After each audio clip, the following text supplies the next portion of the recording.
দিনে দুপুরে রুমের ভিতরে কি হচ্ছে? হ্যালো গাইজ, আসসালামু আলাইকুম। কি অবস্থা সবাই? আশা করি সবাই ভালো আছেন, সুস্থ আছেন। আজকে দেখাবো হচ্ছে ব্যাচেলার লাইফে প্রবাসী জীবন। মানে আজকে হচ্ছে আমার বাসা পাল্টানোর দিন। আমি চানসাউলিনে থাকতাম, চানসাউলিন থেকে আমি বাসা চেঞ্জ করতেছি।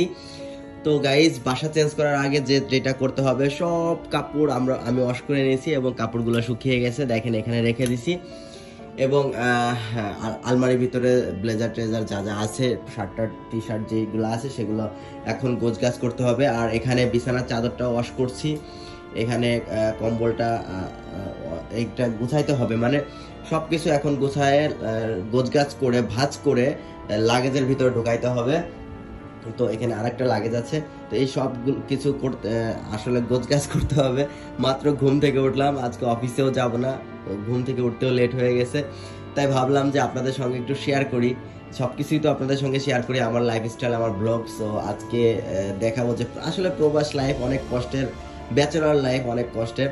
তো এইগুলা গুছাইতে হবে, এইগুলা হচ্ছে মেয়েদের কাজ, মহিলাদের কাজ। সেগুলো এখন ছেলে মানুষের করতে হয় প্রবাসী লাইফে, প্রবাসী জীবনে।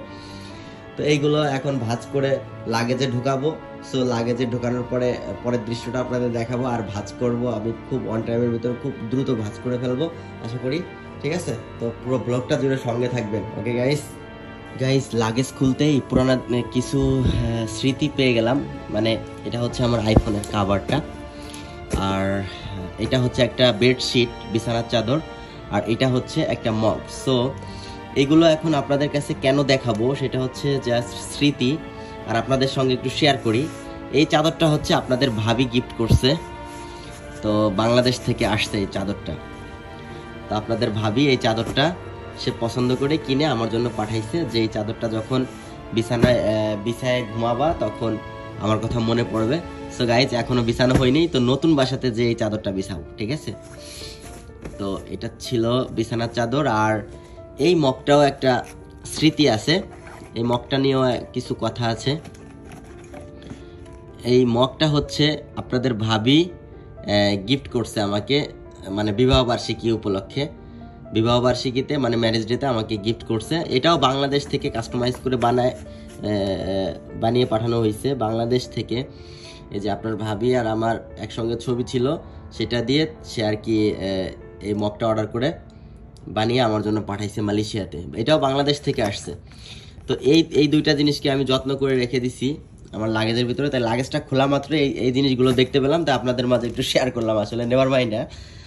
ওকে, সো লাগেজের ভিতরে সবগুলো গোছগাছ করার পরে আবার ভিউ নিচ্ছি, আপনাদের দেখাচ্ছি। ধন্যবাদ গাইজ। কাপড়গুলো আমার ভাঁজ করা শেষ। আসলে এগুলো হচ্ছে টেম্পোরারি, জাস্ট ক্যারি করার জন্য। আর যখন গায়ে পরবো তখন অবশ্যই আয়রন করে পরবো, আয়রন করে সুন্দর করে আসলে পরা হবে। সো এখন আমি এগুলো লাগেজের ভিতরে ঢোকাবো সুন্দর করে।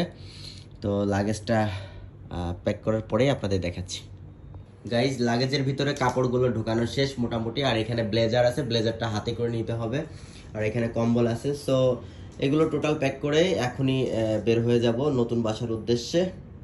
অলরাইট গাইজ, আমার বড় লাগেজটা অলরেডি প্যাক করা শেষ। আমরা অলরেডি বেল্ট দিয়ে বেঁধে দিচ্ছি। আর এখানে আমার ব্লেজারটা নিয়ে নিচ্ছি। তো আপাতত এই বড় লাগেজটা আর হচ্ছে ব্লেজারটা নিয়ে যাব বাসাতে। পরবর্তীতে হচ্ছে এই ফ্লোর ম্যাট, তারপরে এই হলুদ লাগেজটা, ব্যাগ, আনুষঙ্গিক যা যা আছে, সো এইগুলো নিয়ে যাব। আপাতত এইটা বাসাতে পাঁচ করে আসি। সো গাইজ, আমার এই ছোট্ট সংসারের বাসা চেঞ্জের ভিডিওটা কেমন লাগলো সবাই জানাবেন। আসলে ব্যাচেলার লাইফে প্রবাসী জীবনের যে কতটা কষ্ট, ঠিক আছে, তাই আজকে আপনাদের মাঝে ছোট্ট করে শেয়ার করলাম যে আমরা অতিথি পাখির মতো, পরগাছার মতো, মানে আজ এখানে বাসাবাদী, কাল ওখানে বাসাবাদী। তারপরে নিজের কাজ নিজে খুঁজে করতে হয়, নিজের রান্না নিজে করে খাইতে হয়, নিজের কাপড় নিজে ওয়াশ করতে হয়। এই সব কিছু প্রবাসীরা নিজেরাই করতে হয়। আপনারা জানেন যে আমি 3-4 দিন খুব জ্বর অসুস্থ, তার ভিতর দিয়েই বাসা পাল্টানোর ডেট চলে আসছে, আমাদের বাসাটা চেঞ্জ করতে হবে। সো বাসার এগ্রিমেন্ট শেষ, বাসা চেঞ্জ করতেছি। আসলে খুবই খারাপ লাগতেছিল, চেহারার অবস্থা খুবই খারাপ, তাই ক্যামেরার সামনে আসলাম না, কেউ মাইন্ড করবেন না। চলে যাচ্ছি মায়া জড়ানো সেই বাসা ছেড়ে, চলে যাচ্ছি। এই যে আমাদের বাসা, আমাদের কিচেন, অনেক রান্না বান্না করছি, অনেক ঘোরাফেরা খাওয়া দাওয়া করছি। তো এখানে বসে অনেক আড্ডা গল্প হয়েছে। চলে যাচ্ছি আমাদের সেই মায়ার বাসা ছেড়ে। খুব খারাপ লাগতেছে। আসলে এই বাসাটায় অনেক স্মৃতি জড়িয়ে আছে, অনেক স্মৃতি, অনেক আনন্দ, অনেক মানে ভালো মুহূর্ত কিন্তু এখানে জড়িয়ে আছে। খুব মিস করব এই জায়গাগুলোকে। এখানে বসে অনেক খাওয়া দাওয়া, গল্প, আড্ডা হয়েছে। আসলে খুবই মিস করব বাসাটাকে। ঠিক আছে guys, thank you very much. চলে যাচ্ছি এই বাসা ছেড়ে অন্য বাসাতে। তো বাসা পাল্টানোর মানে কাপড় গোছানোর ভিডিওটা ছিল এই পর্যন্তই। সবাই ভালো থাকবেন, সুস্থ থাকবেন। আর যদি কারো কাছে খারাপ লেগে থাকে, দয়া করে কেউ খারাপ কমেন্ট করবেন না। আর ভালো লাগলে সেটা কমেন্ট করে অবশ্যই জানাবেন। সবাই ভালো থাকবেন, সুস্থ থাকবেন। দেখা হবে। সবাই দোয়া করবেন আমার জন্য, আমি যেন সুস্থ হয়ে দ্রুত আবার আপনাদের মাঝে ব্লগ ভিডিও উপহার দিতে পারি। Thank you very much. আল্লাহ হাফেজ। যারা নতুন আছেন দয়া করে ফলো দিয়ে রাখবেন, চ্যানেল হলে সাবস্ক্রাইব করবেন।